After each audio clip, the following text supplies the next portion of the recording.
funérailles des tabous, la renaissance par l'excellence. C'est-à-dire, je ne peux pas me présenter comme panafricain et me retrouver chez Bolloré. C'est-à-dire, là, c'est du domaine du bon sens.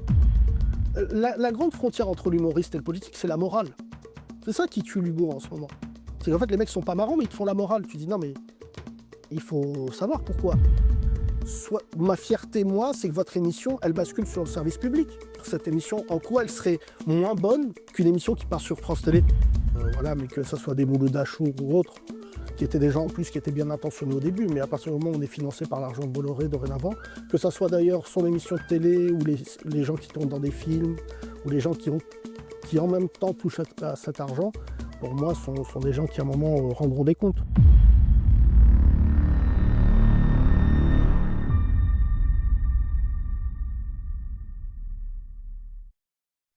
Bienvenue sur les funérailles des tabous. Il a commencé par l'humour, il a continué par la politique, il a fini par diviser. Invité à l'Élysée sous la présidence d'Emmanuel Macron, chroniqueur, producteur, agitateur public, puis mis en examen pour menace. Procédure qui a marqué un tournant dans son image. Entre proximité avec le pouvoir, posture anti-système, clash médiatique et accusations judiciaires, Yacine Bellatar est devenu bien plus qu'un humoriste. Il est un franc-tireur qui dérange? Ou l'illustration parfaite d'une génération instrumentalisée puis écartée? A-t-il trahi une parole des quartiers? Ou simplement payé le prix d'avoir navigué trop près du pouvoir? Ce soir, on enterre les récits simplistes. Ce soir, on enterre les tabous et on pose les vraies questions. Bonjour Yacine Bellatar et bienvenue sur les funérailles des tabous. Bonjour, c'était génial comme intro. Merci. Je ne suis pas seul, je suis avec Alison qui va nous accompagner dans cette émission. Bonjour Lucini, bonjour Yacine, bonjour à tous. Tout le monde vous connaît. Pouvez-vous nous parler rapidement de votre parcours, ce qui a fait que vous puissiez devenir le Yacine Bellatar connu aujourd'hui du grand public? Moi, j'ai pas de recette pour savoir comment on devient connu, mais en tout cas, ça a commencé maintenant il y a 23 ans sur Génération 88.2, qui est une radio qui était pas très loin d'ici, dans le 20e. Donc une radio, j'allais dire de caractère. Et en fait, je suis tombé dans une génération où, justement, il y avait beaucoup de talent. Il y avait l'arrivée du stand-up, donc l'émergence des NJ Jol, Eboué, le Comte de Boudarbala. C'est pour ça qu'on s'est mis à travailler ensemble et faire du stand-up. Le rap était en pleine évolution aussi, sur pas mal de choses. C'était comment dire? La grande révolution des indépendants. Et ensuite, j'ai été débauché par Canal+ et j'ai fait une carrière médiatique, j'allais dire, conséquente. Donc, non, non, il y a pas de recette miracle, sauf que certains aspects de mon humour, vu qu'ils rebondissaient sur l'actualité, je suis tombé dans une période où il y a eu, les émeutes de Clichy-sous-Bois et ensuite il y a eu Villiers-le-Bel et il y a eu, le ministère de l'identité nationale de Sarkozy. Donc en fait, le fait d'être dans cette période médiatique extrêmement, changeante fait que peut-être que mon discours à ce moment-là a été plus identifié que d'autres. Donc il y a pas de recette, il faut pas faire rêver les gens qui nous regardent. Il n'y a pas de recette pour être connu. Le plus important, c'est d'être reconnu.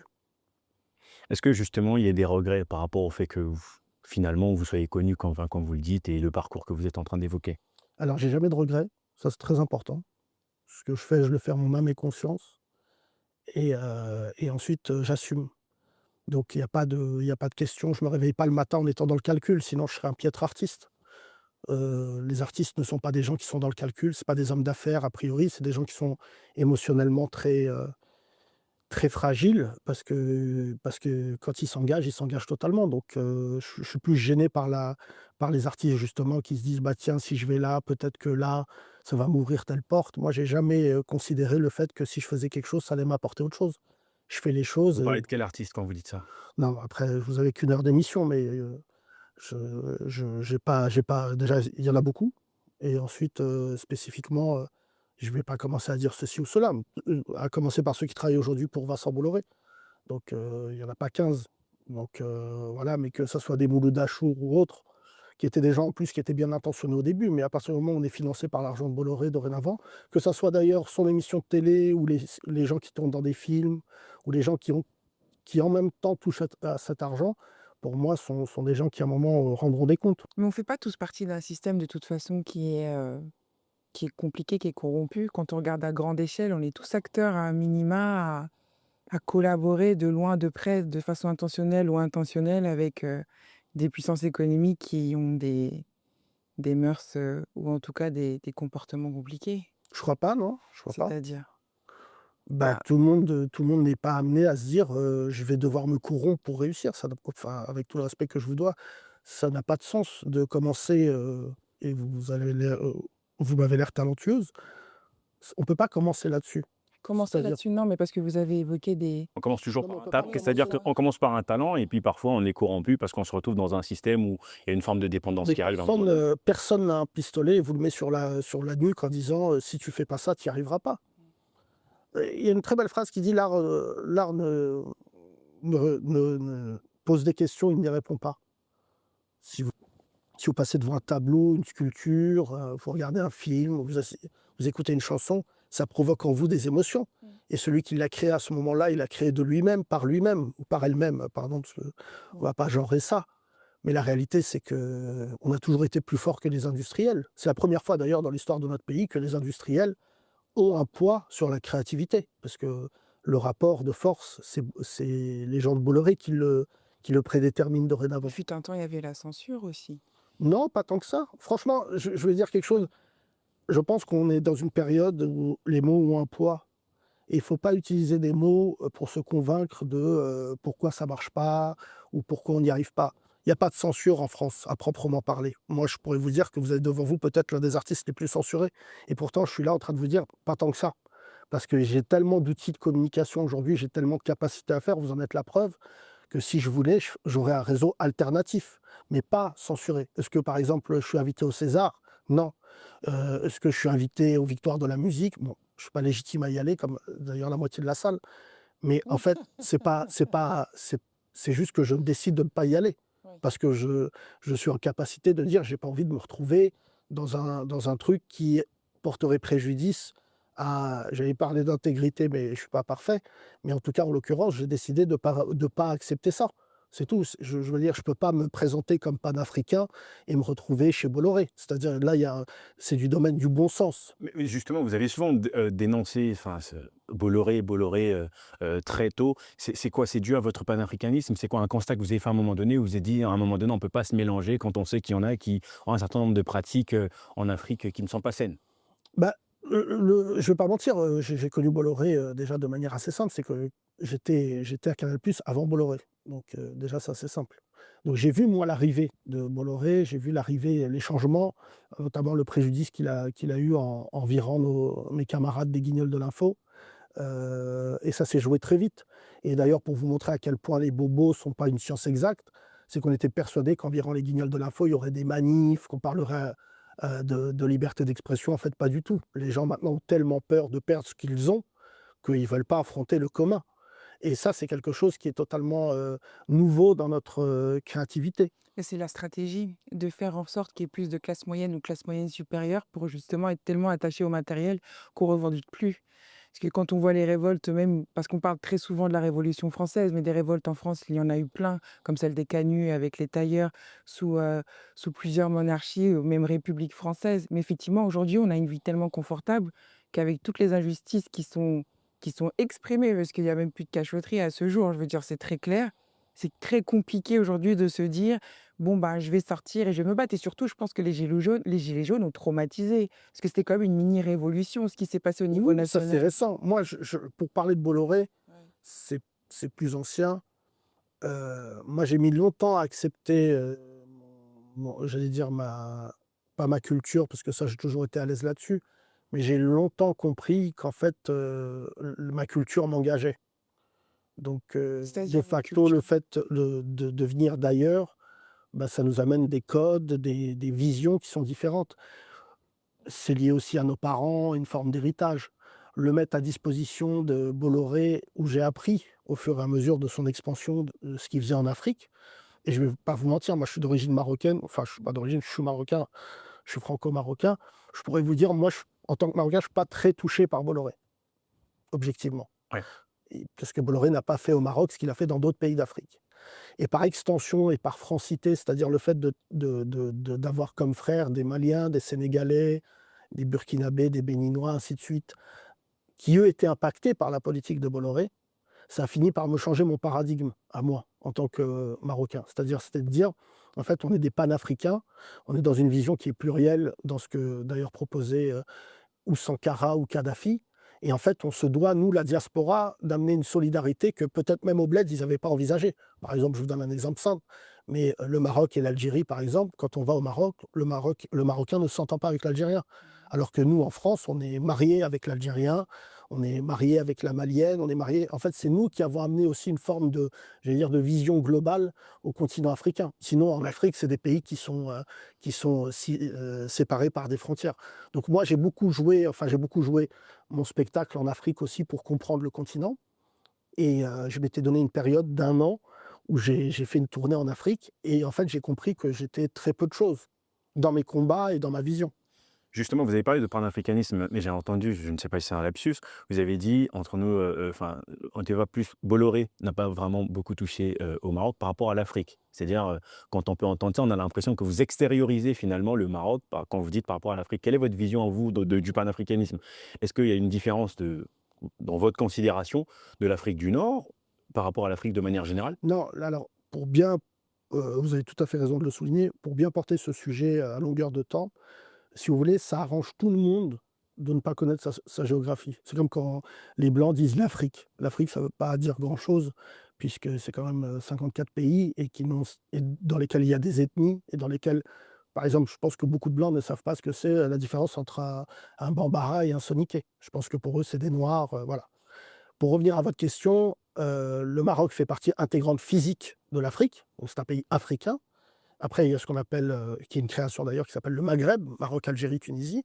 La vraie question, c'est que dans l'alignement du roi du Maroc qui a favorisé les rapports sud-sud, plutôt que nord-sud, le Maroc était un pays qui regardait l'Europe et donc se sentait tout le temps inférieur par rapport à ça.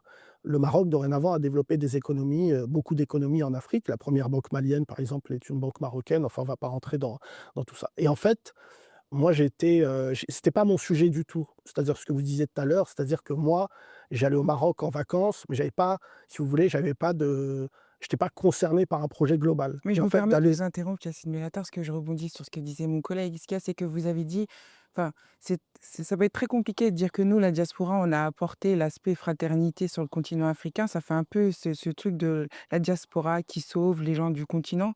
Vous dites que, en fait, Bolloré, vous êtes, enfin, que ce soit l'Afrique ou pas, mais après, si on avance un peu dans le temps, dans votre chronologie, vous êtes quand même senti concerné par la politique d'Emmanuel Macron. Et dans ces cas-là, si on part dans un angle systémique, par le système français est foncièrement colonisateur et raciste.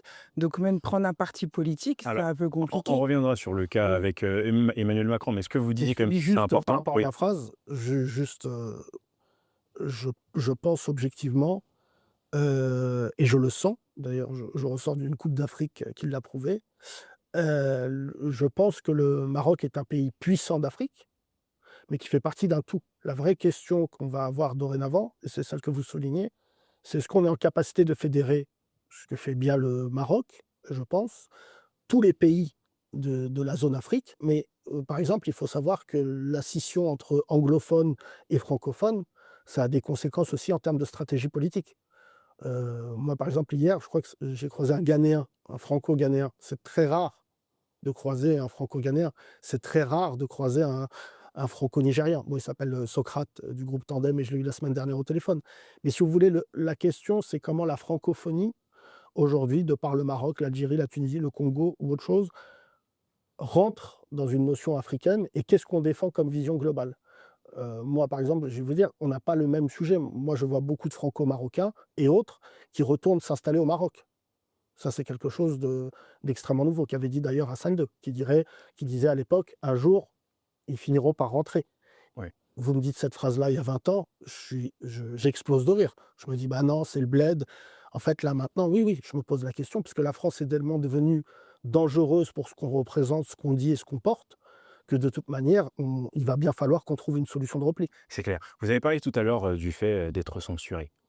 Il y a un humoriste qui est le plus censuré, on peut dire, qu'on connaît tous, Dieudonné, on a vu encore avec les dossiers d'Epstein, qui montre effectivement qu'il y a vraiment un poids. Vous, est-ce que vous avez un avis justement par rapport à ça, par rapport au fait qu'il y a des gens qui peuvent d'abord impacter l'État, enfin l'État ou la justice du moins dans les décisions, et par rapport à Dieudonné? Non, alors, Dieudonné, c'est marrant. là où vous enregistrez votre émission, à côté, il y a un Starbucks et c'est là qu'on s'est vu la dernière fois avec Dieudonné. Donc, je connais bien le sujet de Dieudonné et je me cache pas du fait, de l'avoir vu il y a maintenant, 12 ans. Dieudonné, c'est même plus de la censure, parce que la censure, ça voudrait dire que Dieudonné veut avoir accès à certains médias. En fait, il y a médiatiquement, Dieudonné, il a été éteint. Je suis pas sûr qu'on le revoie un jour, au Téléthon, et c'est un tournant dans l'histoire de l'humour français. C'est un tournant, mais qu'on ne savait pas qu'il reviendrait comme un boomerang, parce qu'objectivement, voir des gens tout puissants écrire des mails, en citant Dieudonné, c'est du domaine de l'extraordinaire. Dieudonné, à l'heure où je vous parle, reste le meilleur humoriste français. C'est aussi ça qui lui porte préjudice. Si Dieudonné était un humoriste moyen, il aurait disparu, comme il y en a d'autres qui disparaissent. Mais en fait, de voir ce que cet homme a apporté artistiquement, d'ailleurs, il y a beaucoup de... Vous regarderez notamment chez les Blancs, les humoristes, qui finissent par faire le beauf comme Dieudonné encore aujourd'hui. Mais c'est parce qu'ils font... C'est la même technique, c'est le même ton, c'est les mêmes comportements, mais en fait, c'est des Blancs qui le font. Dieudonné, il a techniquement, c'était comme si vous me disiez, bah, est-ce que Messi a pété les plombs? Est-ce que le joueur de foot, Messi a pété les plombs? C'est un peu ça ce qui est arrivé. J'ai eu des discussions qui n'engagent que Dieudonné et moi, pour nos désaccords. C'était qu'il avait tellement une palette plurielle qu'il n'était pas obligé de se focaliser sur le combat qu'il avait décidé de porter, qui à la fin, somme toute, même si les temps ont changé et compagnie, la vérité, c'est qu'il aurait pu le faire de manière beaucoup plus subtile. Et le gros problème, c'est qu'il en avait vraiment, et il en a, je pense encore, le talent. Enfin, je regarde plus ses vidéos parce que ça me fait de la peine dorénavant quand je le vois, quand je vois des gendarmes monter sur scène, ça me fait de la peine parce que j'ai envie de dire, comment on en est arrivé à ça? Et il y a un déclencheur aussi, c'est cette notion de liberté d'expression. C'est-à-dire que quand il y a eu les attentats de Charlie, pas très loin d'ici d'ailleurs, moi j'y étais physiquement, enfin j'y étais physiquement, c'est-à-dire que quand il y a eu l'attentat, une demi-heure après, j'étais sur le site et je ne savais pas qu'on nous aurait corrompus par rapport à ce deuil-là. C'est-à-dire que tout le monde voulait faire partie de ce deuil. C'est juste qu'on ne voulait pas se mettre sous la bannière Charlie, parce que c'est vraiment de la merde tout le temps. C'est-à-dire que c'est vraiment un journal qui est nul, les vannes sont pas bonnes, voilà, c'est souvent assez raciste et ils s'en rendent même pas compte, parce que je crois pas qu'il y ait des gens qui ont notre indice UV au sein de la rédaction. Parce que s'il y avait des Arabes et des Noirs qui travaillaient avec eux dans la rédaction, ils diraient: «Mais ça, c'est pas marrant». C'est juste pas marrant, voilà. Et c'est ça que paye aussi la France. C'est que le fait de nous marginaliser, de ne pas nous laisser rentrer dans la création de contenu, c'est ce qui fait qu'encore aujourd'hui, en 2026, on voit des contenus qui sont très offensants. Même une pub, des fois on se dit: mais qui a décidé de mettre un Renoir ou un Rebeu comme ça? Et si vous voulez, sur la question de l'après-Charlie, c'est ce qui a scellé le sort de Dieudonné. C'est-à-dire qu'on part du principe qu'il y a une liberté d'expression et il y a une liberté d'agression. Et donc, en fait, la liberté d'expression, il y a des gens, ils peuvent tout dire. Et la liberté d'agression, c'est qu'on peut mal parler des Arabes et des Noirs dans les médias, faire des sketchs sur eux et compagnie. Et nous, si on répond, on dit: regardez, c'est la dictature. Donc, pour revenir, moi, je suis censuré dans le sens où on m'a refusé des accès à des émissions. On m'a dit: tu peux pas venir ici, tu peux pas venir ça. Comme quelle émission vous pouvez en parler ou... Non, mais moi, toutes les émissions. C'est pour ça que moi, je pars du principe qu'il fallait que je dise ce que j'ai besoin de dire, parce qu'en fait, je savais que j'allais pas revenir. C'est-à-dire que de moi-même, j'ai beaucoup, malgré le fait qu'on se parle plus, on en a beaucoup parlé avec Cyril Hanouna. Je lui disais à un moment: c'est trop caricatural ce que tu offres là. C'est-à-dire que venir sur un plateau, m'embrouiller avec un mec, ça peut faire plaisir à une partie du public, peut-être même vous. Mais la vérité, c'est qu'après, moi, j'ai des gros problèmes. C'est-à-dire qu'il ne faut pas oublier que quand on monte au créneau comme ça, derrière, on ne vous propose pas de jouer dans Taxi 5. C'est-à-dire que vraiment, c'est un autre univers c'est vraiment un univers. Pourquoi vous parlez particulièrement de Taxi 5? Parce qu'il s'avère que je connais des gens qui l'ont fait. Oui. Mais non, ce que je veux dire, c'est que c'est pas la marque que je cible. C'est le fait de dire que Taxi 5 est par exemple typiquement un film populaire. Oui, c'est un film mainstream. Et en fait, du coup, oui. c'est qu'on ne vous abonne plus à ça. Les États-Unis, ils n'ont pas de problème parce qu'ils sont tellement en minorité qu'ils arrivent à rentrer dans leurs frais, dans leur économie. Par exemple, un humoriste noir américain, il y en a plein que moi je connais, que le grand public ne connaît pas, mais c'est pas grave, il y a 30 millions de noirs. Oui. Donc en fait, ils peuvent travailler juste sur ce créneau-là, juste sur cet aspect communautaire. Nous, en France, quand on travaille que le communautaire, déjà, on va se manger les journaux, dominants, qui vont dire c'est pas normal, ils sont communautaires. Ensuite, on va se manger la communauté, parce qu'objectivement, les Arabes et les Noirs, on les prend comme crédules et bas du front en se disant: tiens, ils adorent aller voir des spectacles où le mec il parle la moitié du spectacle en arabe ou en lingala. Pas du tout. Les Rebeux et les Renois, ils aspirent aussi à voir des humoristes qu'ils aiment bien dans Télérama en page 2. Donc c'est ça maintenant la question. Très bien. Alison parlait tout à l'heure justement de cette proximité avec le pouvoir. On a vu votre proximité avec Emmanuel Macron, notamment le déplacement qui s'est passé au Maroc. Et il y a des gens qui vous voient justement comme un anti-système. Est-ce que pour vous, c'était finalement une opportunité historique ou une mauvaise idée d'aller là-bas, une sorte d'erreur politique? Ah, ce qui m'intéresse, c'est en quoi ça serait une erreur politique. Pour les gens qui peuvent se dire, pour quelqu'un qui est perçu comme un anti-système et puis finalement accompagne quand même le président de la République, ça veut bien dire qu'il s'incarne dans une vision du système. Alors, je vais vous dire, je le dis assez rarement, mais je me permets de vous le dire. En fait, moi, je suis pas anti-système. Moi, j'adore le système. C'est juste que je veux en faire partie. Enfin, qu'on en fasse partie.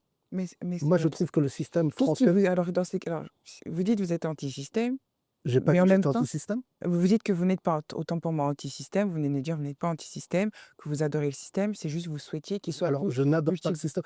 Vraiment, je veux On vous bien. laisse expliquer avec vos mots. Non, Voilà. c'est surtout Mm. les mots, je redis, ont un poids. Je n'adore pas le système. Oui. Mais en tout cas, j'aime beaucoup le système. J'aime Adorer, c'est un autre jargon. Oui. Le système français est Oui. exceptionnel. D'accord.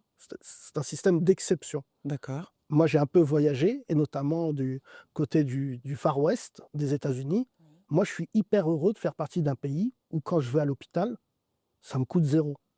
Je suis hyper heureux de me dire que normalement, j'ai accès à des études. J'ai compris. Voilà. On sait les avantages qu'on vit avec la carte vitale et tout ça. Ouais.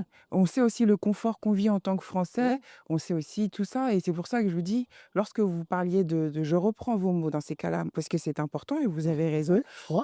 que Bolloré, vous ne comprenez pas ceux qui travaillent avec lui. Après, c'est sans avis. Je reprends juste vos mots et pour moi, ça me semble comme une contradiction.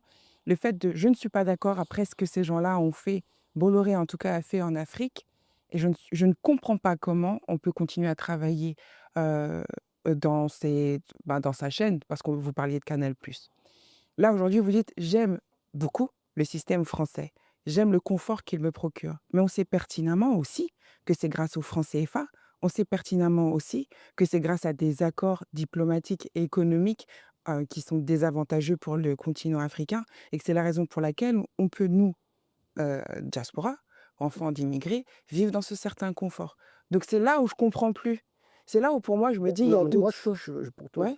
moi, je suis pas responsable de vos mécanismes intellectuels. Je mets pas au même Alors, niveau, moi. alors Attendez, c'est pas une question de responsabilité. C'est pas une question de... non, mais je reprends juste vos mots. Là, vous m'avez dit de reprendre vos mots. non, On va laisser Ouais, mais répondre. prenez- et ouais, puis- je- vous prenez mes mots et après, vous associez 2 idées qui sont les vôtres. Moi, je mets pas sur la même ligne de départ Vincent Bolloré et la France. Ça, c'est très important de le dire. Vincent Bolloré, c'est un industriel français. La France, c'est un pays avec son histoire, avec sa mémoire, avec ses déboires, avec ses manquements, qui font qu'on est 3 personnes autour de cette table qui, à la base, ne devaient pas être là. C'est ça l'histoire. C'est-à-dire que la France a amorcé, je ne sais pas de quelle origine vous êtes, mais monsieur m'a dit qu'il était congolais. C'est parce que la France a eu un rapport colonial ou de protectorat pour le Maroc que moi, je me suis retrouvé ici. Sinon, ça se trouve, je serais au Maroc et je serais taxi plage Jemaa El Fna. Maintenant, que ce pays ne comprenne pas que je suis partie prenante, que je suis français, que je le revendique, que je n'ai pas accès à plein de choses de par ma couleur de peau, de par ma religion, ça, on peut en parler, évidemment. Mais ce n'est pas Macron le responsable. C'est une tradition post-coloniale qui fait qu'il y a 10 présidents de la République, de la Ve République, qui n'ont jamais estimé l'idée que l'Afrique se réveillerait. Jamais. Donc aujourd'hui, que ce soit Macron, Tartampion, moi, Macron, ce n'est pas mon père.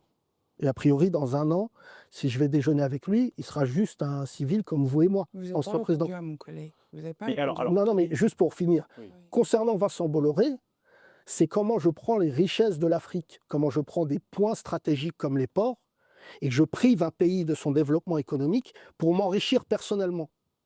Ça me dérange plus. C'est-à-dire que Vincent Bolloré, il a bloqué des économies. Et aujourd'hui, tous les pays africains qui ont eu le système Bolloré se retrouvent dans une panade économique liée à un homme, pas liée à un pays, puisqu'il y a d'autres sociétés qui ont profité de la notion de l'Afrique. Total, on peut... Mais en tout cas, Vincent Bolloré, c'est plus perverse que ça. C'est-à-dire que si vous me dites, je préfère que vous me le disiez, si votre ambition c'est de finir chez Vincent Bolloré, je pense que c'est 2 coups de fil. Là, vous appelez, vous êtes une prise de guerre. C'est pas ça, Oui. moi je rebondis. Je sais pas, je sais pas pourquoi vous parlez de moi personnellement, mes ambitions, parce que que ce soit Bolloré ou autre, non. Aujourd'hui, on est sur les funérailles des tabous et moi, c'est juste que j'essaye de comprendre ce que vous dites. Je suis pas en train de projeter, mais parce que vous me parliez de mes mécanismes intellectuels, je suis pas en train de projeter ce que je pense personnellement sur ce que vous dites. C'est juste que moi, j'arrive pas à comprendre cette ambivalence. On Je pourrait crois, s'expliquer avec J'ai compris, juste fini. J'ai compris que vous dissociez l'aspect privé et l'aspect public, puisque vous me disiez que Bolloré, c'est une industrie privée et que là, Emmanuel Macron n'est pas responsable de tout le système français. Et la Alors, question non, de c'est Lucchini, non, justement, c'est de savoir c'est par comment rapport au vous êtes système. arrivé à ce... non, non, C'est pas seulement, c'est pas non, par mais rapport au président de la non, mais République. je crois pas. Je peux vous poser la question, est-ce que vous avez des enfants? Pourquoi? Non, non, répondez, c'est quelque chose qui m'importe. Non? Oui, Oui. Je pense que, vous savez, il faut comprendre le système dans lequel on fait évoluer ces enfants. Si on n'est pas d'accord pour les faire grandir, il y a plein d'autres systèmes. Ce que je vous dis depuis tout à l'heure, pour que les choses soient claires, il ne faut pas me coller, moi, des mécanismes qui ne sont pas les miens. Moi, je suis plutôt clair dans ce que je dis. Je combats Bolloré ici et là-bas. Parce que ici, il me fait très mal. C'est-à-dire que tous les matins, je me réveille et il y a une chaîne et un groupe qui s'appelle Vivendi qui a pour ambition de nuire aux gens qui me ressemblent. c'est sûr, Ça, c'est factuel. c'est sûr. Et là-bas, ce qui est moins le cas parce qu'il est en train de vendre ses activités, il ne faut pas oublier que Canal+, ici, donc CNews, fonctionne grâce à Canal+ Afrique. C'est quand même, faut le réaliser. C'est-à-dire que le gars finance Pascal Pro avec l'argent de l'Afrique. Ça veut dire quoi, les recettes de Canal+ Afrique, c'est ça qui permet le financement de Canal+ en France? Ouais. D'accord. Ça, c'est l'une des données, j'allais dire, les plus vicieuses de cet écosystème. C'est-à-dire que si Canal+ Afrique savait ce qu'il finançait, en termes d'abonnement, je ne suis pas sûr que tous les Africains se diraient bah tiens, je vais le financer. Quand je dis ça, je pense que ça ne changerait pas grand-chose, comme vous dites, parce que peut-être ils ont accès au foot ou à d'autres choses. Pour revenir à ce que vous disiez tout à l'heure, moi je suis très fier de mon parcours. Je suis très fier de mon parcours, et notamment mon parcours, parce que vous me ramenez à Macron, je n'ai pas de problème là-dessus. Ça ne vous a pas dérangé que j'ai travaillé avec François Hollande. Je ne l'avais pas cité, mais vous savez, je suis entré à l'Élysée, moi, avant Emmanuel Macron. Ah non, c'est pas que ça. Non, mais ce que je Ouais. veux dire, c'est que c'est intéressant de voir, et le producteur de cette émission s'en souvient bien. Je vais vous dire comment je suis rentré en politique et comment les médias n'en parlent pas, et que vous allez comprendre pourquoi je finis dans ces instances-là. En fait, quand j'étais à Génération, j'avais 20 ans. Il y a eu les émeutes. Et avec le producteur de votre émission, il était présent. J'ai appelé au vote dans les cités. Oui. D'accord? Et en fait, je me suis retrouvé avec un vrai succès populaire. Le producteur, je rappelle, Philippe Fabignon, hein, comme ça. Voilà. Et à ce moment-là, il y a une dame qui faisait de la politique qui s'appelle Ségolène Royal. Ouais. Moi, à l'époque, je ne comprends pas cette notion politique parce qu'en fait, pour moi, comme tout arabe ou noir de ce pays, je me dis oulala, c'est des blancs, j'aurais pas le droit de parler et tout. Pas du tout, c'est pas ce qui s'est passé. C'est que tous les candidats étaient venus à Génération et m'avaient dit est-ce que tu veux faire de la politique? C'est pour ça que je finis d'ailleurs sur la scène du Stade Charletti avec Ségolène Royal. Ensuite, Ségolène Royal est mariée à un homme qui s'appelle François Hollande. Ouais. Et en fait, François Hollande, en 2007, c'est pas le François Hollande de 2012. C'est sûr. Mais j'ai une relation avec lui. C'est-à-dire qu'il me fait rire, je le fais rire. Ensuite, en 2012, je fais sa campagne. Parce que j'ai vraiment l'envie de m'engager en disant, moi, en fait, je déteste subir. Donc, de fait, si quelqu'un a l'intention de faire quelque chose de néfaste aux Arabes et aux Noirs, je vais me lever. Donc, à l'époque, c'est Sarkozy. On sort de 5 ans de sarkozysme, très dur d'ailleurs, où moi, j'ai payé de quelques gardes à vue. Et en fait, François Hollande devient président de la République. Il s'avère que 3 ans après, il y a des attentats et que je suis à Beurre FM. Donc, en fait, je me retrouve à m'embrouiller avec François Hollande sur la question de la déchéance de nationalité. Mais sauf qu'en 2012, moi, je rencontre un type qui s'appelle Emmanuel Macron. Je ne sais pas que le gars va devenir président de la République. Ce que je veux vous dire là, puisque c'est le nom de votre émission, il ne faut pas que vous pensiez que nos parcours nous restreignent. Pas du tout. C'est-à-dire que moi, je vous le dis, il faut arrêter d'être complexé. Quand on voit des Arabes et des Noirs à côté d'un président de la République, à côté d'un ministre, il n'est pas dit que le président ou le ministre soit plus important que nous. Nous, on va passer. Lui, il est là 5 ans. Mais la vraie question, c'est est-ce que mes enfants pourront me regarder en disant « notre père, il s'est engagé ». Et c'est assez marrant parce que, comme vous disiez tout à l'heure, avant de côtoyer le politique et donner mon avis dans des instances, parce que tant que je le donnais en tant qu'humoriste, les gens se disaient: «Il n'est pas dangereux». Le jour où ils ont commencé à se dire: «Ah, ce gars-là, il a accès à des gens, il peut leur, faire changer d'avis ou il peut même les nourrir». Soyons modestes, pas changer d'avis parce que sinon ça va donner lieu encore à 14 articles. Mais juste le fait de rentrer là-dedans, jamais un arabe ou un noir ne m'a reproché ça. À l'heure où je vous parle, la plupart des gens qui m'ont reproché d'être dans ces instances-là, c'est les blancs qui ont commencé à me dire: «Mais d'où ce rebeu qui sort de génération, il rentre à l'Élysée et il donne son point de vue». Parce qu'en fait, ils nous préfèrent, comme vous disiez, là c'est moi qui le dis, nous voir sur Canal+ en train de faire du smurf, des freestyles et faire des blagues. Quand moi je vois, on en parlait juste avant l'émission, des darons, rebeux, renois que je connais, qui ont dorénavant 55 ans, qui ont encore un jean, un béret, avec, Kangol, et ils s'habillent comme quand ils avaient 30 ans. Moi, mon père, je l'ai toujours vu en costard, alors qu'il était ouvrier. Mais je crois qu'on a tous eu le même papa. C'est que mon père mettait une distance vestimentaire avec le fait qu'il me disait: «Moi, je suis un adulte». Et cette forme, j'allais dire, d'immaturité qu'on porte dans la communauté, afro-européenne, qui est celle de dire: «Mais en fait, on va rester dans notre coin et jamais on va les percuter de plein fouet en disant: "Jamais tu parles comme ça de moi"», c'est pour ça qu'ils continuent. Donc c'est pour ça que je vous dis, ma fierté, moi, c'est que votre émission, elle bascule sur le service public. Vraiment, je suis prêt même à faire en sorte de me dire, cette émission, en quoi elle serait moins bonne qu'une émission qui part sur France Télé. En tout cas, je trouve que c'est beaucoup plus cohérent quand vous dites que voilà, votre vision, c'est parce que je suis pas animatrice, je veux juste, je ressens quand vous le dites, quand vous dites que oui, voilà, pour moi, c'est parce que je suis dans l'espoir que intégrer le système me permettrait de changer les choses à ma façon. Mais c'est pour ça que quand moi, personnellement, je trouve encore que c'était incohérent, j'ai pas évoqué François Hollande et on a terminé volontairement parce qu'effectivement, comme je vous le disais hors antenne, on a quand même travaillé un peu sur votre parcours et beaucoup pour vous comprendre en amont.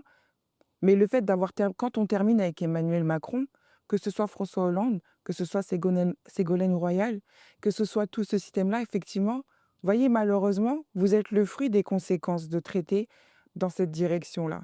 C'est-à-dire que on essaye, on se dit en étant dans le système, on peut changer les choses. Mais finalement, en étant un Renoir ou un Rebeu, c'est pas à l'intérieur du système qu'on peut changer les choses. Et ça a été démontré à plusieurs reprises. Quand je vous parle d'Emmanuel Macron, je vous pointe pas du doigt parce que ce que j'entends, C'est-à-dire l'idée, c'est est-ce que vous n'êtes pas une sorte d'alibi de diversité? Est-ce que vous partiez dans le but où justement vous vouliez faire le pont entre les quartiers et l'Élysée? Pas du Est-ce que les gens ne vous recevaient pas? Mais pas Voilà. du tout. Non, mais en plus, il faut faire preuve d'une forme de modestie. En disant ça, vous partez du principe que les quartiers, c'est un bloc homogène qui ne réfléchit pas par lui-même et pour lui-même. Je vous explique. Les quartiers, c'est une dénomination physique.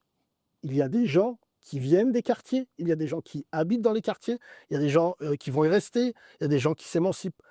La discussion, vous ne devez pas la poser sous cet angle-là. non, mais Est-ce c'est que vous parce que pensez c'est ce que vous prenez quand vous dites que moi. Alors, dans ces cas, c'était individuel, c'est juste propre à vous, c'est pas ce que vous disiez depuis Mais non, tout mais à c'est l'heure. pas Ouais. crois j'espère que je me fais comprendre, mais vous comprenez qu'Yacine Bellatar ne représente que Yacine Bellatar? Oui, Oh, d'accord. mais Donc votre démarche, c'était laquelle? non, il n'y a C'était pas juste. de démarche. Je reviens à ce que Ok. j'ai dit un peu plus tôt dans l'émission. Je ne demande pas, on me propose. La nuance est importante. Vous acceptez. Ou non. Oui, mais vous avez accepté. Non, mais j'accepte ou non. Oui, mais Mais vous la avez réalité, accepté. c'est que moi, je veux bien, mais il faut reprendre l'intégralité de mon travail. Je suis peut-être la personne qui s'est le plus engagée contre le gouvernement Macron. Moi, j'ai traité les députés de Macron de chèvres. Je crois que même le RN ne l'a pas fait. Si vous voulez, Non, mais c'est me pas ça la preuve de l'engagement contre, enfin, de traiter les députés de chèvres. Qu'est-ce que vous avez fait d'autre quand vous dites non, mais c'est pas la question, c'est pas qu'est-ce que j'ai fait. ouais. C'est pas, je suis pas rentré pour faire moi. Je suis pas un homme politique. Je suis rentré pour, discuter, parler, démontrer et combattre. Combattre, de manière saine, hein, parce que le mot combattre dans la bouche d'un arabe, ça a pas le bon poids. Il y a eu Malheureusement. des moments, où je suis gardé par le sceau du secret. Il y a eu des moments qui ont d'ailleurs fuité dans la presse, sur, la question de la manifestation contre l'antisémitisme, où tout le monde a dit que j'étais, responsable de la non-venue du président. Bon, déjà, c'est pas vrai. Est-ce que j'ai été consulté? La réponse est oui. est-ce que j'ai donné mon avis? Donc je vous le dis ici parce que j'ai peu fait d'interviews là-dessus. J'ai pas du tout dit: «Ah si vous allez, monsieur le président, à la manif contre l'antisémitisme, les quartiers vont se lever et brûler la France». Pas du tout. C'est que moi je suis très ambitieux pour les nôtres. C'est pour ça que je ne suis pas avec la LFI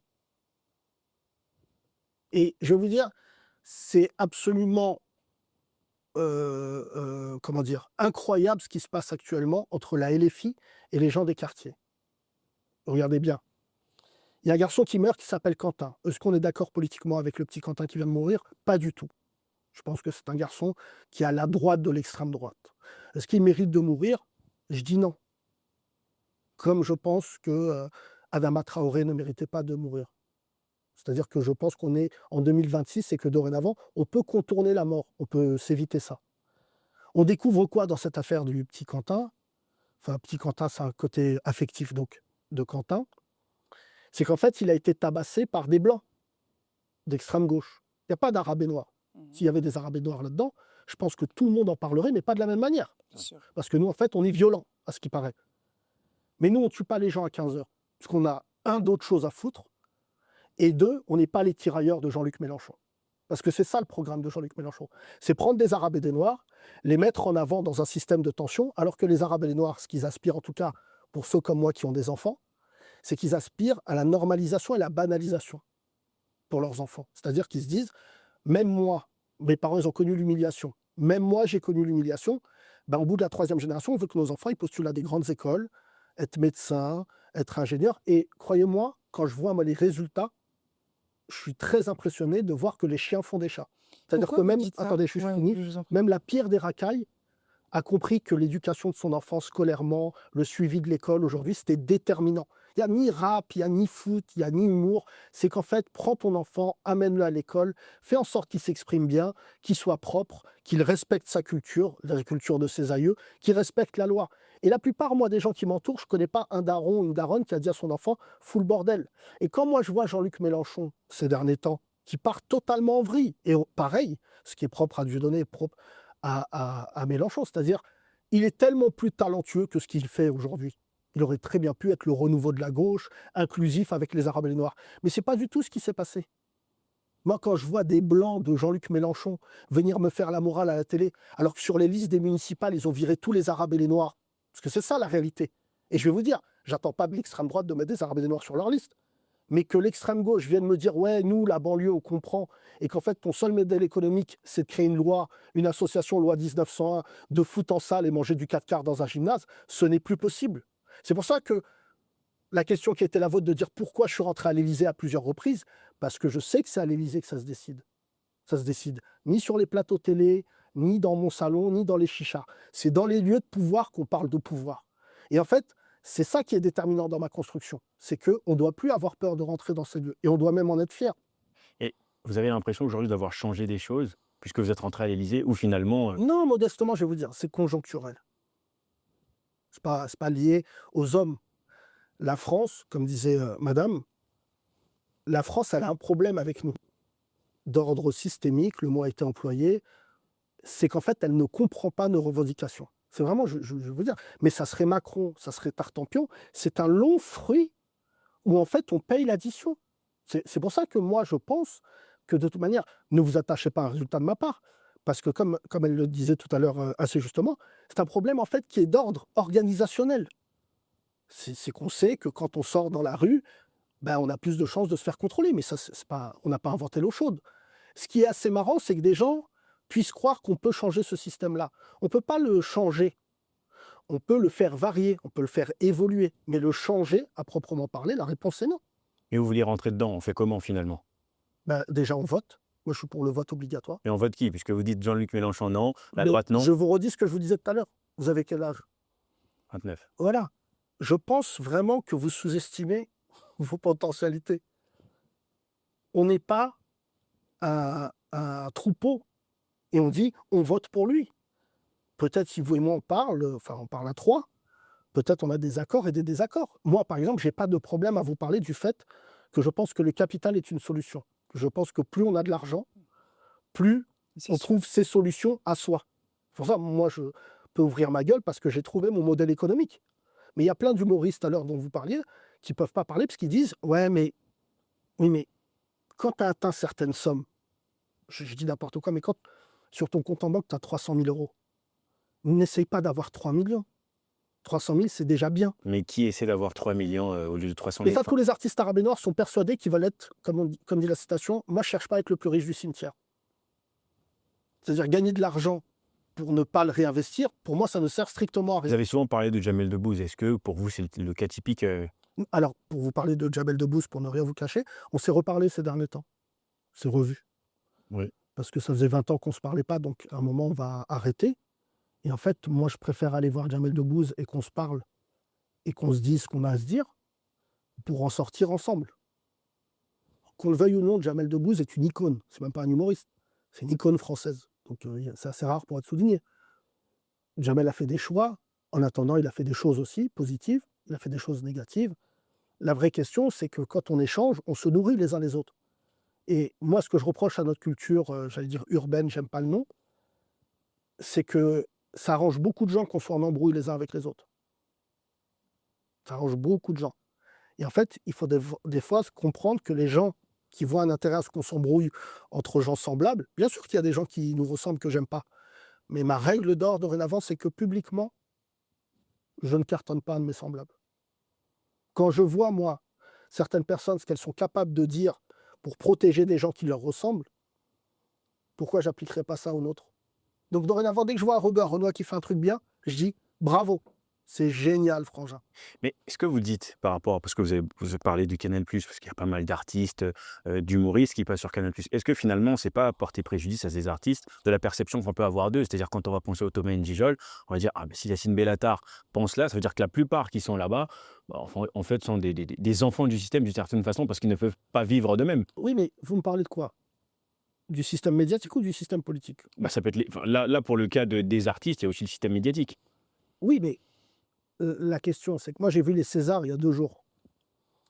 Je crois qu'il s'appelle Monsieur Sangaré, l'acteur qui avait gagné pour la vie de d'Ousmane, je crois, qui est un livreur Deliveroo. Je ne sais pas si vous vous souvenez de ce film. Bref, pardon, j'ai peut-être écorché le nom. En tout cas, il a écrit une très très belle tribune que je vous conseille de lire, parce que lui, il est livreur Deliveroo, sans papier. Et ils lui ont donné un César. Donc il est monté sur scène. Moi, j'avais pris position en disant, c'est un peu rendez-vous en terre inconnue. Vous donnez un prix à un Renoir qui est livreur Deliveroo, qui joue son propre rôle, mais est-ce que vous allez le mettre dans les 3 mousquetaires l'année prochaine? Est-ce que vous allez le mettre, pardon, dans Taxi 5? Non, parce que le mec n'est pas un acteur. Et en fait, cette espèce d'infantilisation et de paternalisme de la gauche, qui à chaque fois dit au Robert Renoir, non mais t'inquiète, nous on sait. Non, tu sais pas. C'est pour ça qu'il y a une forme de rébellion. Et je veux répondre à la question de tout à l'heure qui était très pertinente. C'est que il y a une phrase qui dit quand monte la lune, l'idiot il regarde le doigt. Ils sont où nos ennemis? Où sont nos ennemis? Je vous pose la question. Qu'est-ce qu'on combat, l'extrême droite? Non, c'est quasiment obsolète. Moi, ce qui me fait le plus tort, c'est le paternalisme de la gauche. C'est France Inter, c'est tout ça. C'est ceux qui disent on sait mieux que les Arabes et les Noirs de quoi ils ont besoin. Mais ça coupe des jambes. Quand vous tutoyez des darons de chez nous, de notre culture, qui ont des 50, 55 ans, parlez avec votre entourage qui est à cet âge-là, où il y a un petit bobo qui vient qui dit tu. Tu dis tu à un mec de 60 ans, alors que si c'était un blanc, il y aurait du vous. C'est pour ça que je dis, moi j'ai évolué sur ma position politique. Bien sûr, j'ai commencé fantasque et naïf et généreux à gauche en disant « Ouah, c'est ma famille politique, ils sont avec nous ». J'ai vite déchanté quand j'ai compris quelle était ma place à gauche. C'est qu'en fait, si Barack Obama il était en France, il serait à la machine à café, les amis.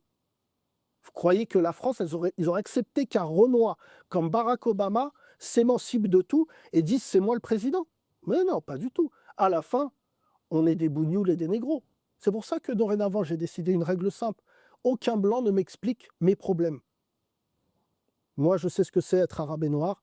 Je sais ce que c'est être arabe, sans manquer de respect à mes frangins renois, quand des fois ils me disent « Ouais, mais des fois être renois, c'est pire qu'être rebeu », ce qui est vrai. Ouais, mais justement, est-ce que la faiblesse ne vient pas aussi quelque part de nous-mêmes? C'est-à-dire qu'on voit justement on parle souvent entre arabes et noirs, il peut aussi y avoir des problèmes en interne. C'est-à-dire qu'en face, on peut toujours critiquer le système, mais le système essaie aussi de s'appuyer sur parfois les distorsions qui peuvent Mais exister. oui, ce que je vous disais tout à l'heure, absolument.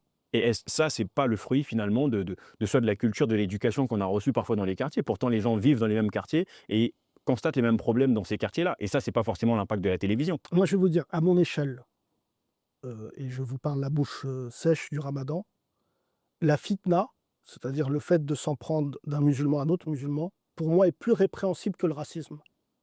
C'est-à-dire que dorénavant, je suis plus dur envers les gens qui me ressemblent et qui font du mal.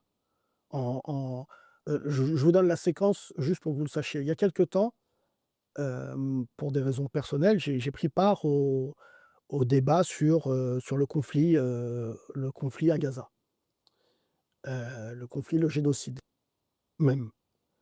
Et donc il s'avère très engagé et j'ai été extrêmement médiatisé à l'époque.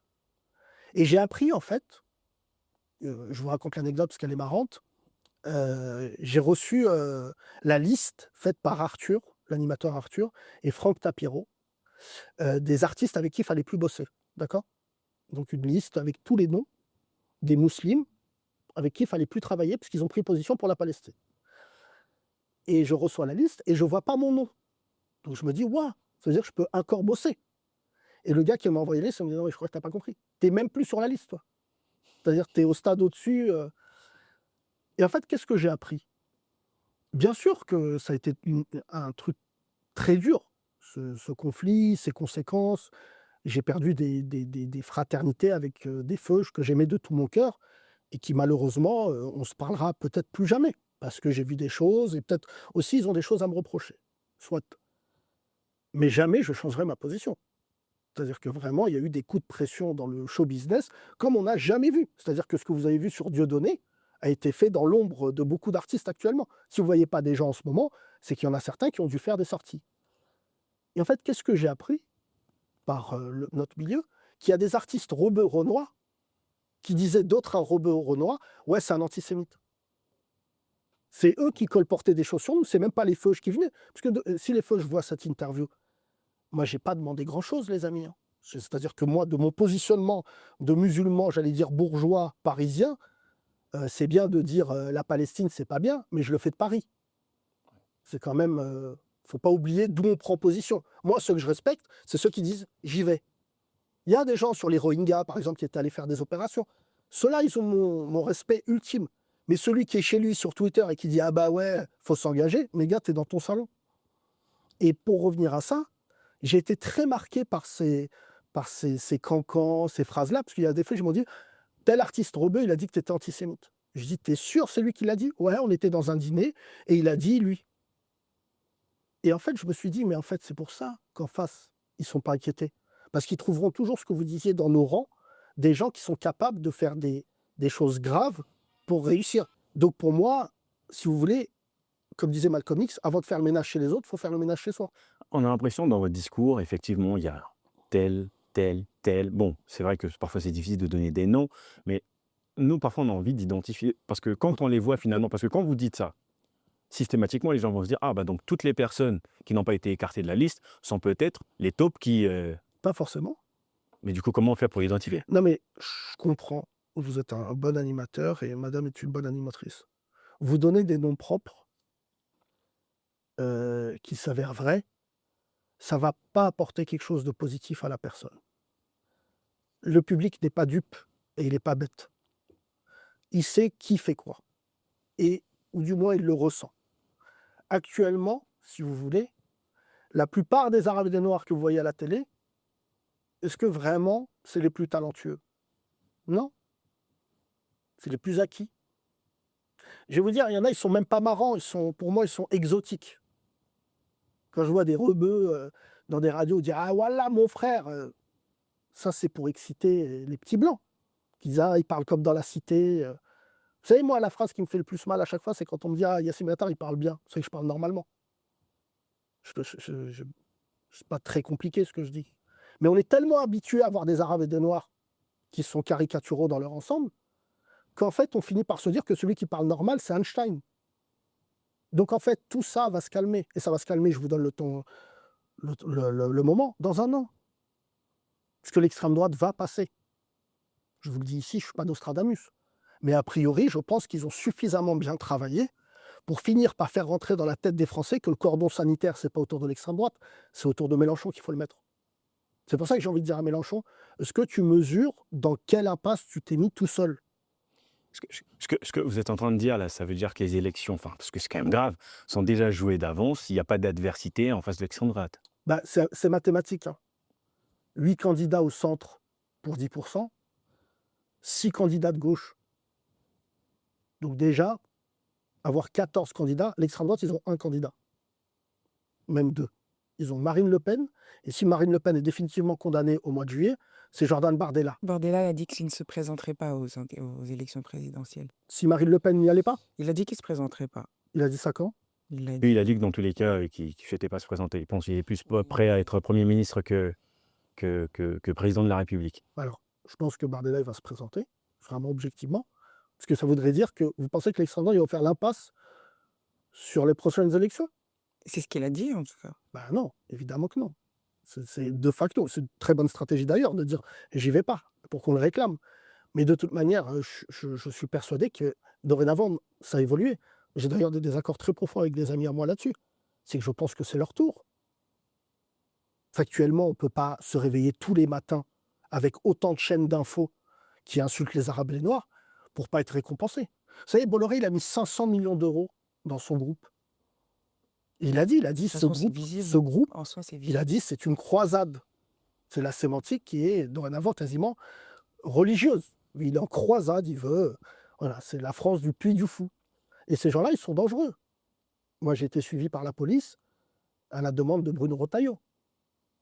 Quand vous dites, ah, pourquoi Pour quelle je raison? vois plus?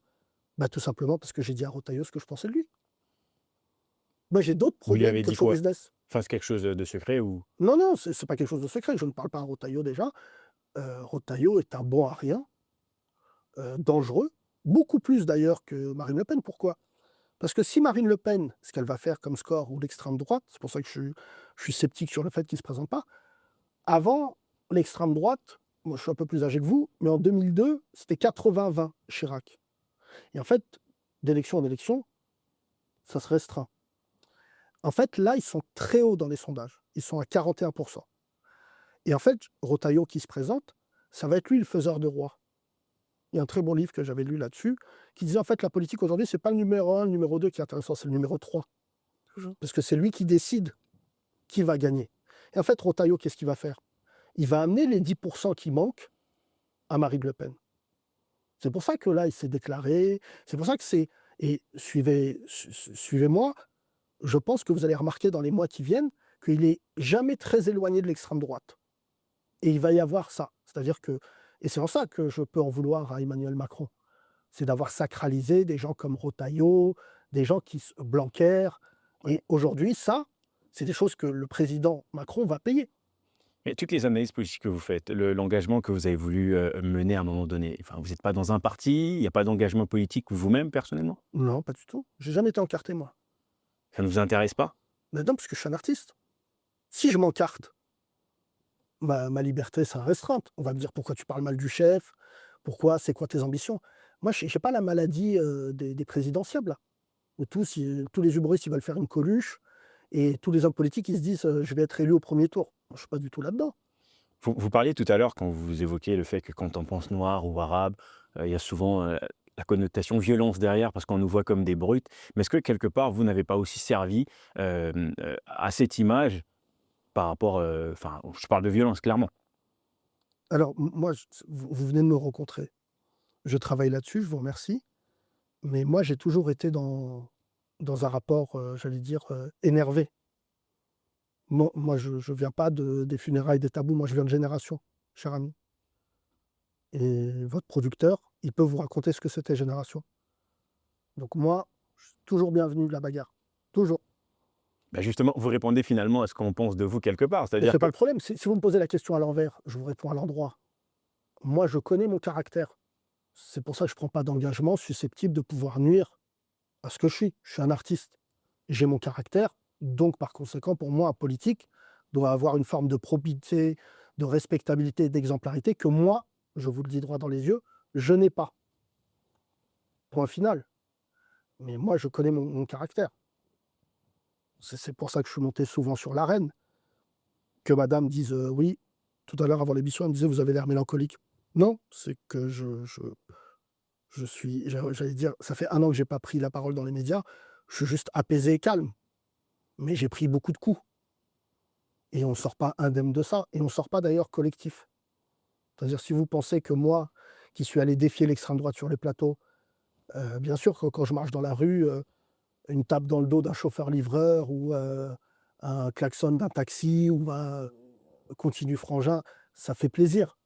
Mais en attendant, c'est très douloureux. C'est beaucoup de solitude. Et je le dis aux gens qui vous regardent, je ne suis pas en train de dire aux gens ne vous engagez pas. Je suis en train de dire si vous vous engagez, mesdames et messieurs, votre vie ne sera plus la même. On sortira des photos de vos enfants, on menacera vos proches. Et tout ça, il n'y a pas de... ça affecte votre position mentale déjà. Et bien sûr que moi, je connais des militants bien plus compétents que moi qui ont fini par péter les plombs, même sur l'échelle locale. C'est pour ça que on est à la croisée des chemins. Et le travail que vous faites là aujourd'hui, je ne le dis pas par flagornerie, est très utile. Créer des espaces où on prend la parole sans être inquiété par le propos de l'un ou l'autre. Moi, des fois, on me parle d'émissions télé, parce que je ne regarde pas les émissions télé que j'ai faites, mais des fois, on me reparle d'émissions où je ne réalisais même pas que j'étais face à 5-6 fachos. Et je vais vous dire quelque chose, parce que je me suis beaucoup interrogé là-dessus. Bien sûr qu'il y a une part d'ego très conséquente d'aller sur le plateau, créer un moment de télé. Mais je vais vous dire, je le dis malgré le fait que, évidemment, j'ai de l'estime pour le comité Adama, leur combat et tout, mais je vais vous raconter quelque chose. Le Jean Messiha, c'est moi qui l'ai créé, j'allais dire médiatiquement parlant, lors d'une émission avec Hanouna. Ça rigole, ah ah, t'es un chameau. Qu'est-ce qui ressort de cette séquence-là? C'est que je lui ai donné une existence. Avant, il n'existait pas. La finalité, c'est quoi? C'est que lors de la mort du petit Naël, il s'avère que je travaillais sur le sujet, il y a une cagnotte qui a été lancée par Jean Messiha, Ouais. où il a gagné 1,5 million d'euros. Et je vous le dis, je vais essayer de ne pas en pleurer, mais j'ai beaucoup pleuré chez moi ce jour-là. Vraiment toute une journée en me disant, c'est de ta responsabilité, Yacine. Parce que ce mec-là, aujourd'hui, grâce à toi, sur sa notoriété, il peut soulever 1,5 million d'euros. Et en fait, quand vous dites, je ne suis pas d'accord avec la terminologie, c'est pour ça que je me permets de le dire, de système, je mettrais plus ça sur la notion de cirque, pas le système. C'est-à-dire que ce grand cirque, il faut accepter ou pas d'en faire partie. Et la nuance est importante. Le système, tout ce que je peux souhaiter aux gens qui nous regardent ou pas, c'est que je souhaite pour tous les gens qui me regardent de ne pas passer par les moments de souffrance par lesquels sont passés nos parents, et puis quelque part aussi nous. Ma plus grande réussite aurait été, parce que j'ai des enfants d'un certain âge, aurait été que mes enfants ne connaissent pas le racisme, qu'ils ne connaissent pas l'humiliation d'envoyer un CV, j'aurais voulu tout ça. Il s'avère que mon plus grand échec est celui-ci, que mes filles qui ont 19 et 20 ans connaissent aussi ce phénomène de faire attention par rapport à leur islamité, par rapport à leurs convictions. Et si vous voulez, moi j'ai un petit garçon de 11 ans que j'aime de tout mon cœur, je me pose encore la question de savoir dans quelle France il va grandir. Et c'est pour ça que je vous dis, mes enfants ont changé l'homme que j'étais. C'est pour ça que je n'ai pas changé, j'ai évolué. Est-ce que je m'intéressais à l'écologie quand j'avais 20 ans? Pas du tout. J'avais des ambitions, même si je n'ai pas le permis, de gros 4x4 qui polluent. Mais quand on a des enfants, on se dit dans quel état on va laisser la planète? Est-ce que je voulais rentrer dans le débat politique ou avoir une carrière comme Jamel Debbouze et faire des zéniths et ne jamais être inquiété du jugement qu'a le public sur moi? Absolument. Mais en fait, quand un jour, en face de moi, on m'a dit l'islam, c'est une religion de sauvages, et je vous le dis avec beaucoup de lucidité, il y a 2 départementales qui sont ouvertes devant moi à ce moment-là. Soit je tourne la tête et je me dis, je m'en fous, soit je dis, bah non, là, ça va trop loin. Et en fait, ça va trop loin. Ça va beaucoup trop loin. Et dorénavant, quand je vois de quoi l'extrême droite est capable, et même des gens de droite, et même des gens de gauche, quand ils parlent de la religion, c'est pour ça que je trouve ça assez impressionnant, je me dis, mais en fait, on a totalement échoué. On a échoué, ça. Donc c'est pour ça que la vraie question que je vous pose, c'est moi plutôt qui pose la question de savoir où est-ce que va le monde. Et au moment où je vous parle, Donald Trump est en train de bombarder l'Iran. Et vous allez voir que sur les plateaux télé ce soir, ils vont dire, en fait, les Iraniens, quasiment, ils doivent dire merci à Trump. Je suis pas sûr que moi, les Iraniens, bien sûr qu'ils veulent s'émanciper des mots-là, mais ils n'ont pas envie qu'un mec comme Trump vienne les délivrer. Est-ce que vous comptez retourner au pays? Au Maroc, Oui. alors j'y suis beaucoup, et je vous invite à venir, c'est un très beau pays, le Maroc. Mais je suis beaucoup au Maroc, et je suis plus largement beaucoup, j'ai un déplacement prévu au Sénégal et un autre en Côte d'Ivoire. Et en fait, moi, je suis beaucoup au Maroc, voilà, parce que j'ai des activités là-bas.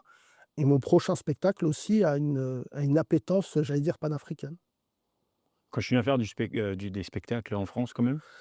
Oui, oui, c'est juste j'ai arrêté parce que alors moi, j'ai un gros problème, c'est que j'aime bien les choses de qualité. Donc quand je vois tous ces humoristes pas marrants, je me dis: «Ils devraient faire comme moi». C'est que j'ai pris un Invite beaucoup d'humoristes pas marrants.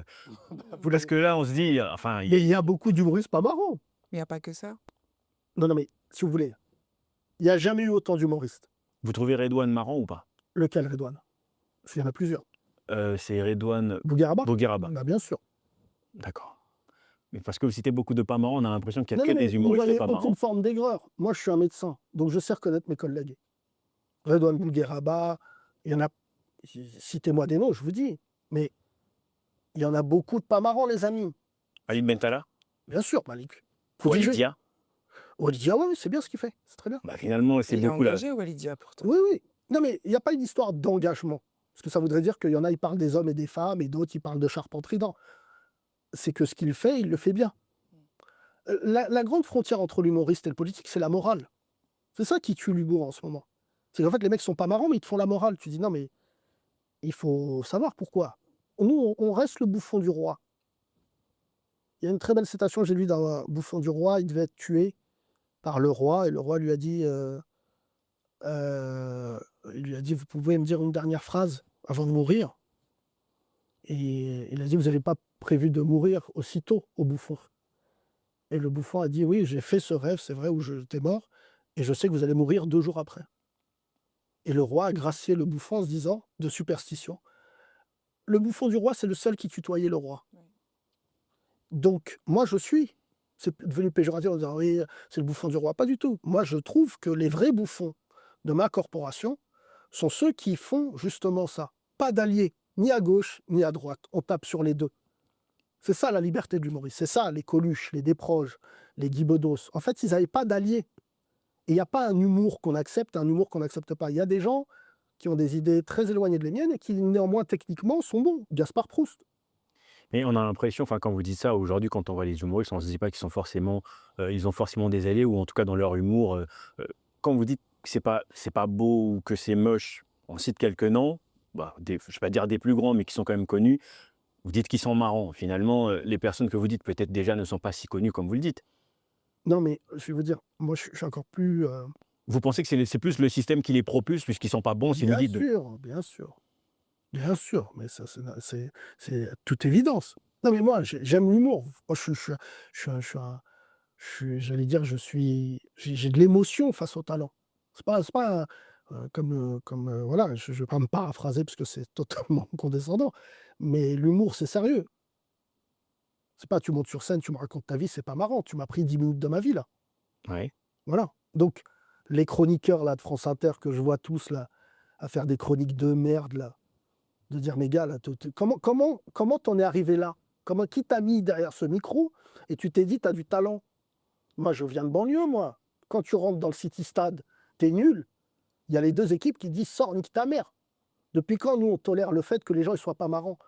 À quel moment on tolère aujourd'hui que des films français soient digérés entre 8 personnes qui propulsent un film alors que le film il est pas bon? À quel moment la rigueur? On va pas me reprocher à moi le fait d'être quelqu'un qui veut de la rigueur. J'ai travaillé avec les meilleurs, j'ai vu les meilleurs, j'ai vu des mecs qui avaient du génie. On parlait d'N'Gijol. Ma première scène que j'ai faite, c'était derrière un dénommé Thomas N'Gijol. Tellement il était bon, je me suis dit je ne vais pas monter sur scène. Et c'était ça. Moi, je pense qu'on peut avoir une concurrence saine. Mais néanmoins, il faut qu'on parte d'un postulat de départ. Et en fait, moi, je vais vous dire ma théorie. C'est qu'il y a beaucoup de gens qui ne sont pas humoristes. Ils veulent la vie d'humoriste. Ils veulent la vie d'artiste, quoi. Ils veulent se dire: «Ouais, je suis un peu foufou». Pas du tout, t'es nul. Va, il y a France Travail, prends un job et nous casse pas les couilles. Et il y en a beaucoup là-dedans. Faut aller chez le psy sinon. Faut des histoires là, faut les raconter chez le psy. Tu vas lui donner de l'argent, mais il y en a beaucoup. Comme disait la Bible, beaucoup d'appelés, peu d'élus. Là, il y a trop d'élus. Et je vous le dis, ils sont pas bons, ils sont gentils. C'est quand vous parlez, bon, j'aime pas le mot système, mais pourquoi le monde artistique les valide? Parce qu'ils sont gentils.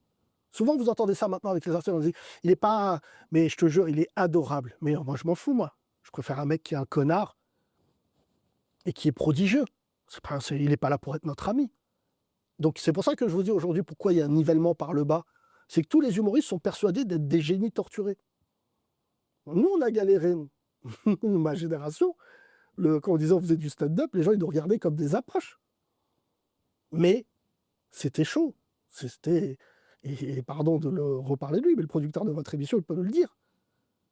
Tac, NJ Jol monte sur scène, Eboué, le comte de Boudherbala, Yacine Bellouz. Là, je vous cite des mecs qui étaient prodigieux sur scène. Blanche Gardin. Moi, c'est ça ma génération. C'était que des archi costauds.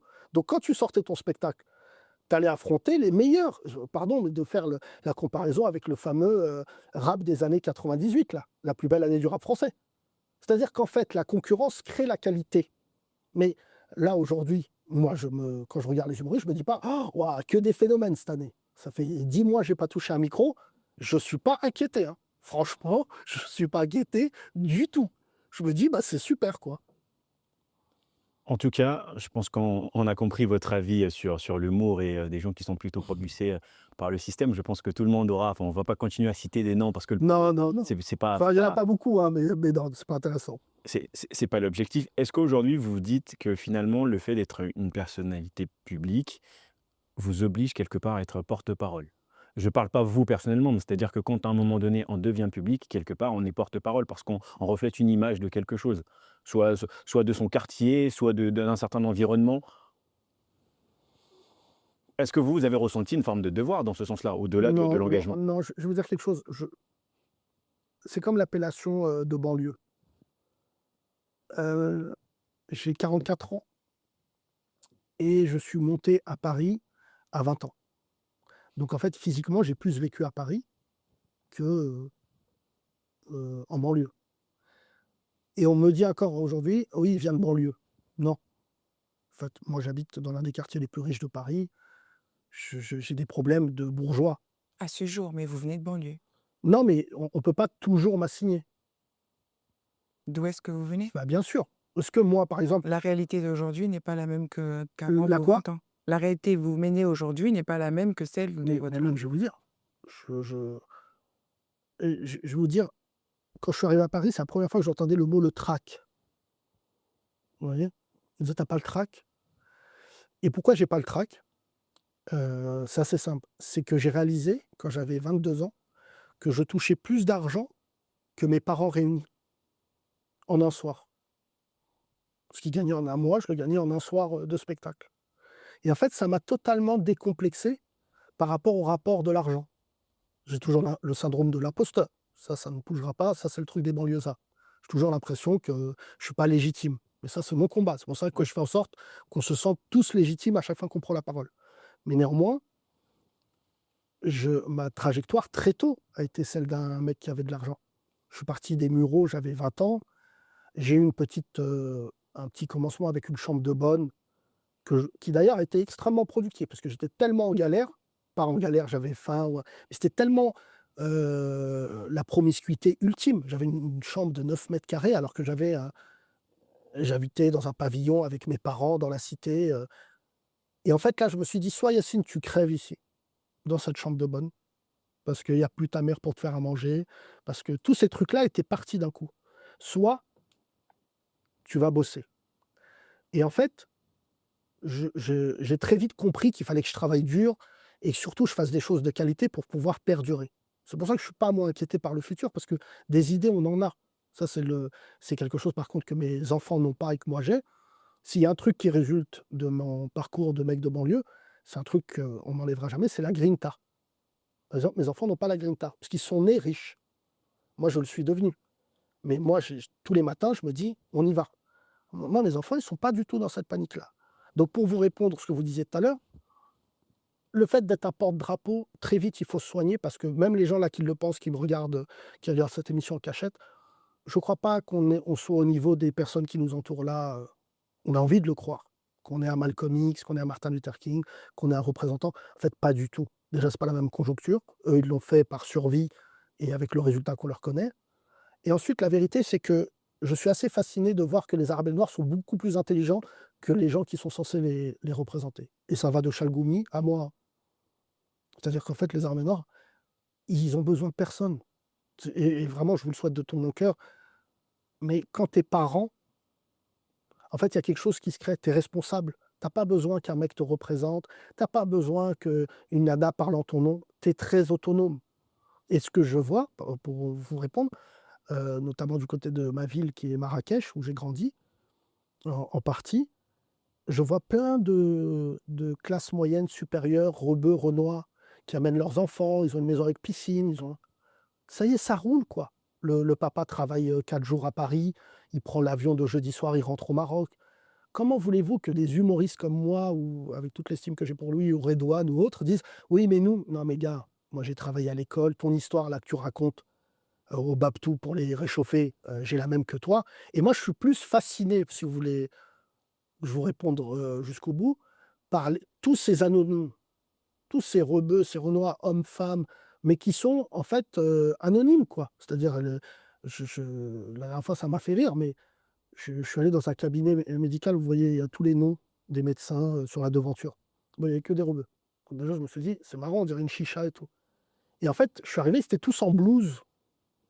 C'était un centre médical et je me suis dit: «C'est quand même c'est beau, quoi». Et il y avait, une dentiste renois, un kiné rebeu et je me disais: «Bah, c'est ça, en fait. C'est ça la vraie France qu'ils veulent pas voir». C'est des mecs qui ont des bacs +6, +7. Je parle même pas quand je rentre sur des projets économiques. Il y a toujours un rebeu, un renois quelque part. Il y en a pas beaucoup. Est-ce qu'il y en a assez? Non, il y en a jamais assez. Mais je me dis: «Tiens, c'est intéressant». Le mec, la dernière fois, j'ai vu un fonds d'investissement, le patron, un renois, grandi en cité et tout. C'est comme si c'était moi. Il me serre la main, pour vous répondre, il me dit: «Ah, je t'écoutais à Génération il y a 20 ans», ce qui ne me rajeunit pas au passage et il était en pleine étude. Mais de voir l'évolution qu'il a eue, est-ce qu'objectivement c'est lié à moi? La réponse est non. Très bien. En tout cas, merci encore, Yacine Beatar. Quel est Merci votre à mot vous. de la fin pour les personnes qui voudraient savoir c'est quoi l'avenir de Yacine Bellatar? D'autres qui ont potentiellement été déçus en ayant vu quelques séquences mal interprétées à la télévision. Qu'est-ce que vous pourrez leur Non. dire aujourd'hui? Alors, moi, déjà commencer par moi, je suis pas là pour décevoir ou réconforter les gens. Je vois pas que ce que j'ai fait soit très décevant, in fine.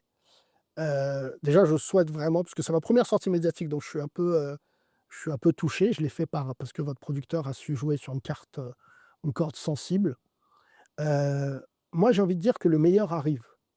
Même si Le Pen, elle passe, je vous le dis, et vous regarderez ces images-là, parce qu'on a de la ressource. On a de la ressource morale, on a de la ressource intellectuelle et qu'en fait, je pense que c'était trop facile d'être français. On n'a jamais été, sollicité dans nos entrailles et je pense qu'il va falloir sacrifier des moments plaisants pour en fait faire en sorte de faire comprendre à ce pays qu'on est assis à la table. Ça, c'est en 1 déjà. Mon actualité, bah, elle est assez simple, c'est que je peux l'annoncer là, mais je vais bientôt remonter sur scène et pour un spectacle, un peu particulier et ensuite sur le reste, je suis assez taiseux sur mes projets, mais quoi qu'il en soit, je reviendrai pour vous annoncer des belles choses, mais la vérité, c'est que ne comptez pas sur nous, comptez sur vous.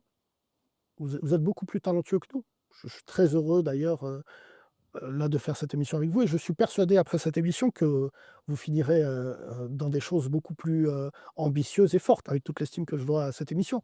Mais la vérité, c'est que juste, vraiment, soyez décomplexés. Ne laissez personne vous expliquer qui vous êtes, parce que vous le savez mieux que n'importe qui et surtout ne doutez pas et c'est ça que je reproche à ce pays, c'est d'avoir mis trop d'interlocuteurs entre nous et la réussite.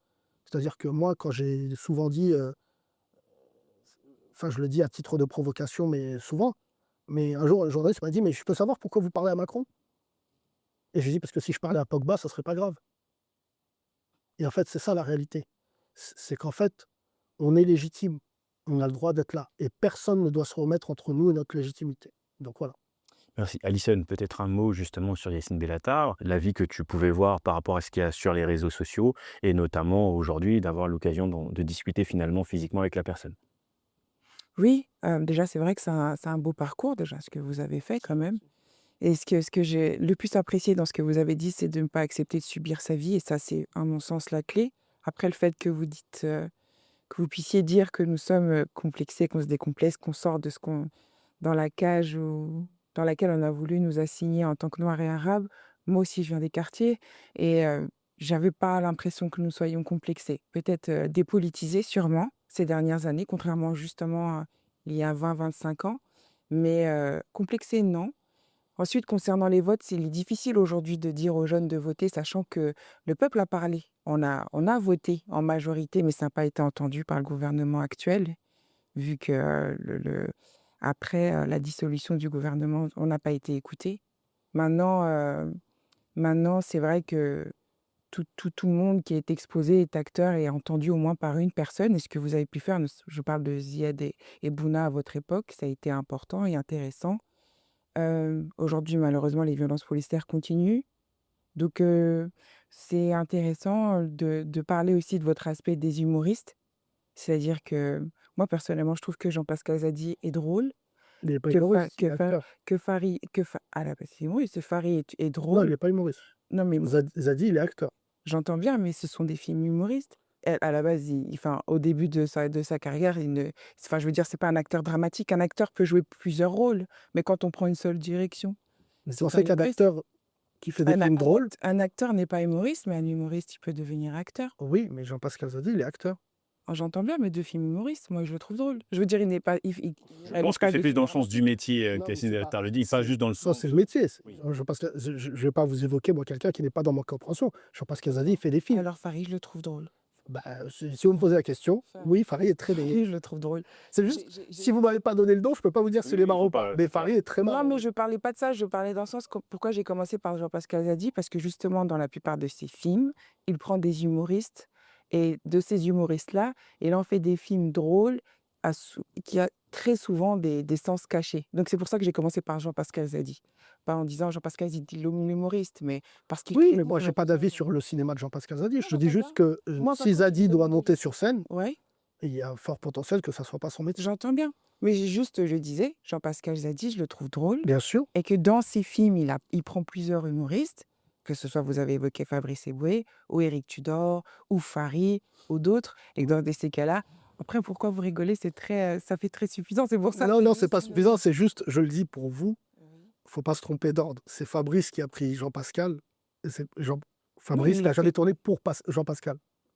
Fabrice, non, mais je veux dire, dans son... Vous avez dit, il a pris comme acteur bah, des gens dans comme Tout Fabrice Eboué. simplement noir, il a fait venir ces acteurs-là. Oui, oui, Il ce a que je veux dire, fait c'est ça. que Fabrice Eboué, cet homme de Oui, talent, qui on salue, a produit, mais je veux dire c'est le premier Oui. qui a fait tourner donc Jean-Pascal Zadi. Mais si on parle de premier, je vous assure qu'à chaque fois, j'ai l'impression qu'à chaque fois que je parle de Jean-Pascal Zadi, il y a toujours une personne qui me dit mais tu sais, au début, les Non. premières actions, moi je parle d'in fine, à ce jour.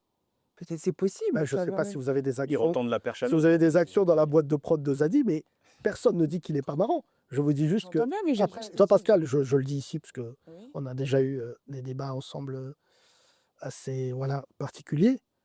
Jean-Pascal, tout simplement noir, de toute manière, a eu le mérite de mettre tout le monde d'accord. C'est un objet essentiel, même à la culture, j'allais dire, française, afro-européenne. Voilà. Maintenant, je pense qu'il tourne beaucoup. Ça, c'est un avis personnel. Je pense que c'est comme Hakim Gemili. Pour le coup, Hakim Gemili est un humoriste qui a fait du cinéma. Oui. Le problème, c'est que c'est l'aspect Kleenex. Les acteurs, si ça marche pas, à un moment, on s'écarte d'eux. Je ne sais pas comment vous le percevez, mais il y a beaucoup d'artistes, par exemple, des grands acteurs qui, à un moment, ça marchait plus. On leur a dit, voilà. Ou bien même, je veux dire, c'est la carrière de plusieurs acteurs ou même Non, les grands réalisateurs. acteurs tournent tout le temps. Bah, il y en a très peu. Ben, Ou c'est leur pas, carrière c'est pas, perd sur- c'est ou pas leur- le, c'est pas le numéraire qui d'accord. m'intéresse, c'est de vous dire qu'aujourd'hui, Jean-Pascal, il a la question, évidemment, de son cinéma se pose. Il y a un côté black exploitation dans son cinéma et compagnie. Maintenant, je vais vous dire, récemment, pour un projet, j'ai revu Les Trois Frères, qui est un classique. Didier Bourdon, Bernard Campan et Pascal Légitimus. Le film est écrit dans son intégralité par Didier Bourdon et Bernard Campan. Pascal Légitimus n'écrit pas trop dans le film. Il y a des vannes qu'on peut considérer aujourd'hui comme racistes. Vous voyez, on pourrait faire ce procès-là. Mais en fait, c'est marrant. C'est marrant et surtout, je vais vous dire, c'est pas moqueur. Quand vous me posez la question des Arabes et des Noirs, par exemple, il y a une vraie question dorénavant chez les humoristes, c'est ce qu'on fait l'accent de son père, ce qu'on fait les accents en imitant ses parents. Et c'est Donald Jacksman, qui est d'ailleurs un très bon humoriste, vous voyez, encore un de plus, que j'aime beaucoup, Donald, qui a été le premier à m'en parler, qui me disait, je crois que le truc des darons, ça marche plus trop. Donc, si vous voulez, dans notre corporation, même quand j'ai pu voir Blanche Gardin, ou c'est Une sacrifiée d'ailleurs encore. pardon. Une sacrifiée aussi à ceux. Oui, sacrifiée. Après, on pourrait faire une autre émission. La question, c'est pas de savoir si Blanche a été sacrifiée, c'est de savoir est-ce que Blanche elle a le talent pour revenir. La réponse est oui. Le talent est plus fort que la contestation. Et Blanche Gardin n'a rien à envier, sauf, sauf physiquement, mais n'a rien à envier à Édith Piaf. Ce sont les mêmes aspects. Quand vous regardez la vie, Marrant, quand je dis Pascal Zizi, vous me dites c'est pas un humoriste, un producteur. Là maintenant, on mélange Blanche Gardin avec Édith Piaf. Vous parlez en fait de la façon dont elles sont, la Non, grandeur de leur art. non, c'est pas la Mais grandeur de l'art, c'est que c'est aussi pas la même chose. le mimétisme. Je Édith ne suis Piaf, pas en train de vous dire Édith Piaf est l'humoriste, j'ai été plutôt compréhensible. C'est le fait que Blanche Gardin, vous dites sacrifier. C'est pas un vain mot, sacrifier. Bah oui. Ouais. C'est pour ça, parce qu'on parlait des parcours du vôtre, de Dieudonné, de Blanche Gardin. Mais On l'a pas mais nommé, moi, je mais me ressens pas, je vais vous dire la c'est vérité, intéressant. parce qu'à un moment, si on se réveille le matin, qu'on a la grinta, qu'on a envie de dire des choses, même si c'est difficile, Voilà, alors, c'est pas impossible. Et Blanche, elle va certainement traverser cette phase, aussi compliquée soit-elle, et je vous le dis, je vous le garantis qu'elle reviendra. Parce qu'à un moment, elle a le talent, elle a le panache, elle a la magie. Blanche Gardin, c'est la plus grande humoriste française actuellement en vie. Personne n'arrive à la cheville de Blanche Gardin. et merci, on s'arrêtera justement par là. On sent que voilà, on aurait pu faire une deuxième émission avec ce sujet, puis pourquoi pas dans le futur. Merci encore Merci à vous, de votre présence aujourd'hui sur c'était ETF. très sympa. Les amis, j'espère que vous avez apprécié. On n'a pas ici en tout cas donné des noms d'humoristes. Si vous attendiez certainement des noms pour dire qui est nul et qui est bon. En tout cas, vous savez ceux qui sont bons, mais à vous de Je vais chercher. les mettre sur mon Instagram. Voilà, à vous de chercher à découvrir lesquels sont nuls. Abonnez-vous si ce n'est pas encore fait, commentez, partagez la vidéo et merci encore d'avoir regardé. C'était les Funérailles des Tabous. On se retrouve à très bientôt pour une prochaine émission. Au revoir. Merci.